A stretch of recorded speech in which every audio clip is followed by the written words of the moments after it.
Alright,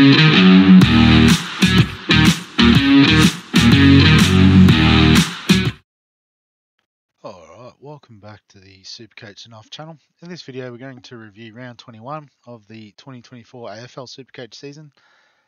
And so the downward slide continues for myself, unfortunately, only registering a 23.63 this week, which is another 2,000 spots backwards, so outside the top 10k now, or outside the top 11k. Yeah, we'll have a look at the team and then we'll probably spend more time looking at other people's teams because this one is trash. So the defense looks solid, you know, everyone tunning up, but I guess 4 of them only getting to 105 at most, and then Clark and Ryan doing well, 111, 126, so that's nice. I guess again the captaincy pulled the wrong rein there. Bontempelli with a 182 was the correct answer this week. I went Neil, and I also went Flanders, but I'll get to him in a minute. But yeah, again, you can see 6 out of the 8 getting to the ton and Steele 99. But then, you know, my captain and Sarong and Walsh not even getting to 110. So makes it a bit tough. Rucks were good. Gorn 130, English 102. I'll take that. And then the forward line. So Flanders, we put him on the VC because he'd scored 100 every game this year. So we've ruined the streak. Apologies to anyone who had him on captaincy. We'll take some credit for his downfall. But yeah, I guess, you know, where the forward line's been quite good. Only Caldwell with 111. You know, Heaney with 75 is not great. Jackson with 48 is ordinary. Kerno we bought in and he gave us a 33, so we should have just kept Dowling and kept the trade up our sleeve. Yeah, so oh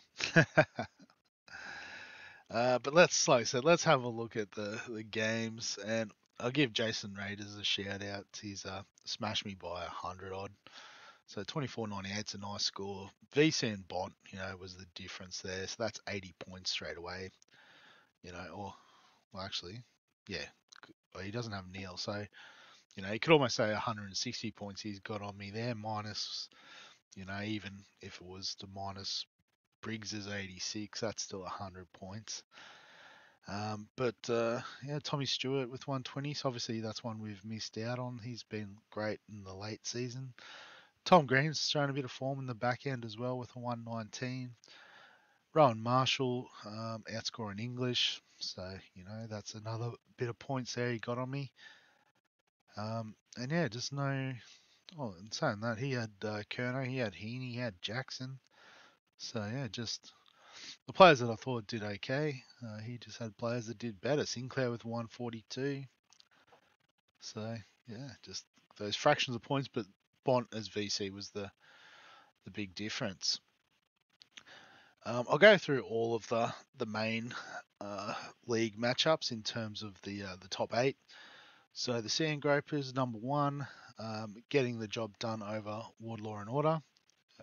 How does that work? Is it? Oh, okay. Excuse me, 1 second. Still getting over this flu a bit. I don't know about the order, but I do remember Robert was number 1, so it continues to be number 1 this week. But they had gone Whitfield with a 152 is a nice pod to have at this time of year. But yeah, VC Bont, so, you know, all the guys at the top were smart. Just me that wasn't. And for Wardlaw and Order, some great returns. Bailey Dow with a 126, Cherry with a 144. So, I mean, to get 2,500 and get beaten is pretty stiff. I guess having Kerno is the difference maker there. Harry Mackay. So, the Carlton forward's not ideal, but Mackay doing a bit more on the day. And then in the other half, we had Kick-Ass continuing his great form, beating You Bloody Donkey.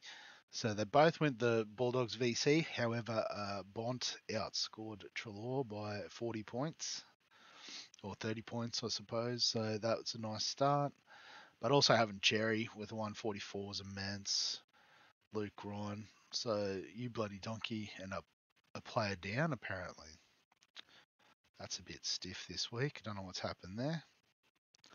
Who was supposed to be playing? Maybe Fisher. Tom DeConning's out. That's okay. This is how little I've been paying attention to what's going on. So I guess player down didn't help, but even then would have needed a 130 sort of return to make it worthwhile anyway. So Jim and Robert getting the week off, and then in the other half of the draw, Black Hawk Dow keeping it season alive against Reno's top ups. So Cat just straight C on Bont, that's fantastic. But then Gorn Butters. So who's the difference maker there? I guess if you line them up, because these other scores are quite close, but Gorn with the 130 over Anderson, I think, was just about what did it. A couple of points here and there with Sarong and Neil over Grundy and Moore. Well, so I guess Grundy to Gorn is the direct matchup with the Rucks. So, yeah, it was Gorn's week. And Taz's Tarantulas getting the win over Skits Fits. So, again, both VCing Bont. So, yeah, LDU with 141. That's nice. I think we've talked about everyone there. So you had Kerno and still got the job done, which is fantastic.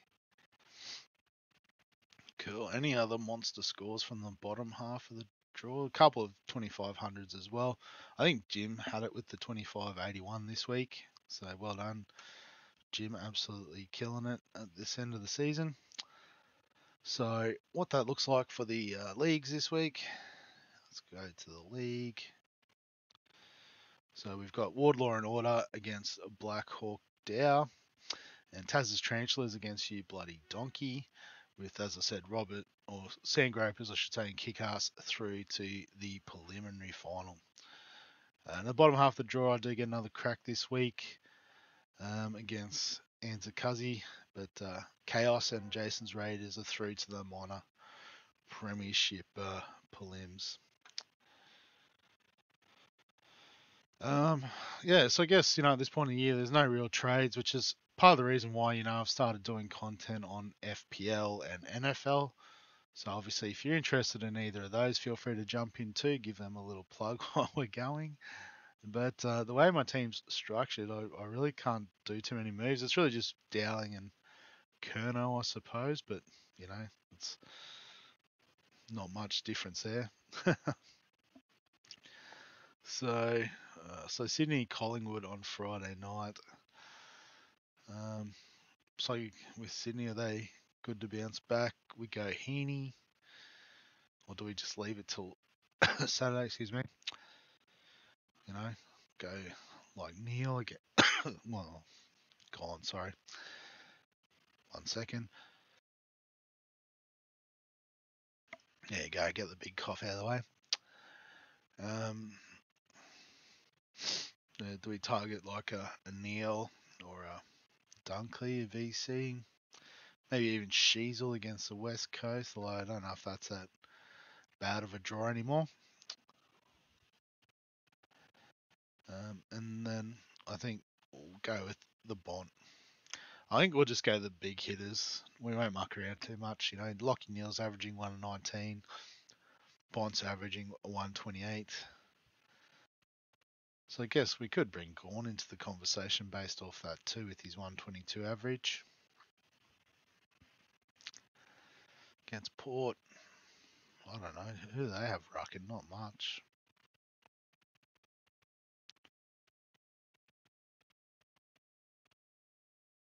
So Neil, let's go Gawn. I don't think too many people will put Gawn in. So, but then again, I don't know what's going on.